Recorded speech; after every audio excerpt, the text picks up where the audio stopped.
बोलिए श्री कृष्ण भगवान की जय। एकादशी मैया की जय। जय जय जय श्री राधा रमण, जय जय नवल किशोर, जय जय जय चित चोर प्रभु, जय जय माखन चोर। कृष्णाय वासुदेवाय हरे परमात्मने प्रणत क्लेशनाशाय श्री गोविंदाय नमो नमः। पुत्रदा एकादशी व्रत कथा। पौष शुक्ल एकादशी। महाराज युधिष्ठिर ने पूछा कि हे भगवान, आपने सफला एकादशी का महत्व बताकर बड़ी कृपा की।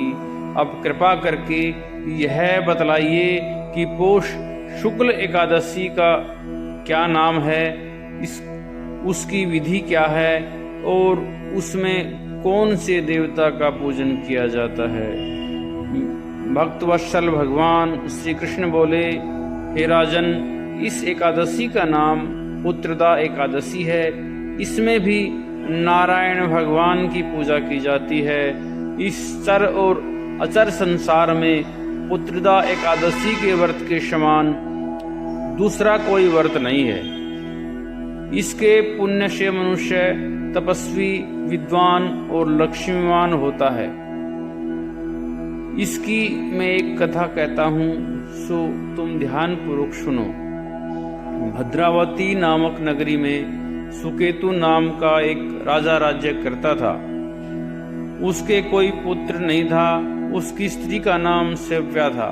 वह निपुत्री होने के कारण सदैव चिंतित रहा करती थी। राजा के पितर भी रो रो कर पिंड लिया करते थे और सोचा करते थे कि इसके बाद हमको कौन पिंडदान देगा। राजा को भाई, बांधव, धन, हाथी, घोड़े, राज्य और मंत्री, इन सब में से किसी से भी संतोष नहीं होता था। वह सदैव यही विचार करता था कि मेरे मरने के बाद मुझको कौन पिंडदान करेगा। बिना पुत्र के पितरों और देवताओं का ऋण मैं कैसे चुका सकूंगा। जिस घर में पुत्र न हो उस घर में सदैव अंधेरा ही रहता है। इसलिए पुत्र उत्पत्ति के लिए प्रयत्न करना चाहिए। जिस मनुष्य ने पुत्र का मुख देखा है वह धन्य है। उसको इस लोक में यश और परलोक में शांति मिलती है, अर्थात उनके दोनों लोक सुधर जाते हैं। पूर्व जन्म के कर्म से ही इस जन्म में पुत्र धन आदि प्राप्त करता है। राजा इसी प्रकार रात दिन चिंता में लगा रहता था। एक समय तो राजा ने अपने शरीर को त्याग देने का निश्चय किया, परंतु आत्मघात को महापाप समझकर उसने ऐसा नहीं किया। एक दिन राजा ऐसा ही विचार करता हुआ अपने घोड़े पर चढ़कर वन को चल दिया तथा पक्षियों और वृक्षों को देखने लगा।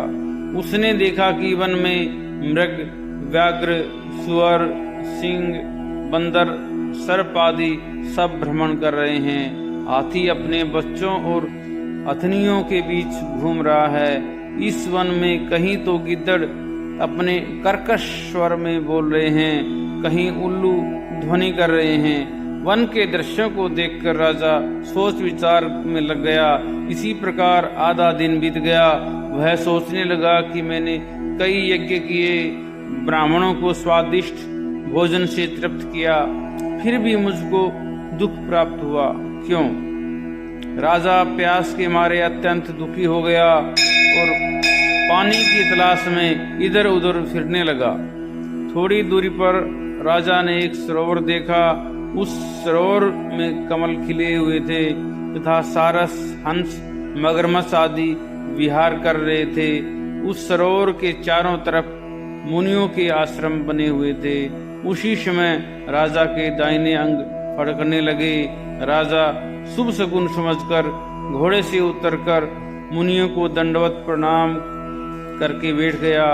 राजा को देखकर मुनियों ने कहा कि हे राजन, हम तुमसे अत्यंत प्रसन्न हैं, तुम्हारी क्या इच्छा है सो कहो। राजा ने पूछा, महाराज आप कौन हैं और किस लिए यहाँ आए हैं, कृपा करके बतलाइए। मुनि कहने लगे कि हे राजन, आज संतान देने वाली पुत्रदा एकादशी है। हम लोग विश्वदेव हैं और इस सरोवर में स्नान करने के लिए आए हैं। यह सुनकर राजा कहने लगा कि महाराज, मेरे भी कोई संतान नहीं है। यदि मुझ पर प्रसन्न हो तो एक पुत्र का वरदान दीजिए। मुनि बोले, राजन, आज पुत्रदा एकादशी है, आप अवश्य ही इसका व्रत करें। भगवान की कृपा से अवश्य ही आपके घर में पुत्र होगा। मुनि के वचनों को सुनकर राजा ने उसी दिन एकादशी का व्रत किया और द्वादशी को उसका पारण किया। उसके पश्चात मुनियों को प्रणाम करके महल में वापस आ गया। कुछ समय बीतने के बाद रानी ने गर्भ धारण किया और 9 महीने के पश्चात उनके एक पुत्र हुआ। वह राजकुमार अत्यंत सूरवीर, यशस्वी और प्रजापालक हुआ। श्री कृष्ण बोले कि हे राजन, पुत्र की प्राप्ति के लिए पुत्रदा एकादशी का व्रत करना चाहिए। जो मनुष्य इस माध्यम को पढ़ता या सुनता है, उसे अंत में स्वर्ग की प्राप्ति होती है। बोले विष्णु भगवान की जय। श्रीमन्नारायण नारायण नारायण, भजमन नारायण नारायण नारायण, लक्ष्मी नारायण नारायण नारायण, श्रीमन्नारायण नारायण नारायण, भजमन नारायण नारायण नारायण, श्री हरि नारायण नारायण नारायण, तुलसी नारायण नारायण नारायण, भजमन नारायण नारायण नारायण। बोले गोविंद भगवान की जय।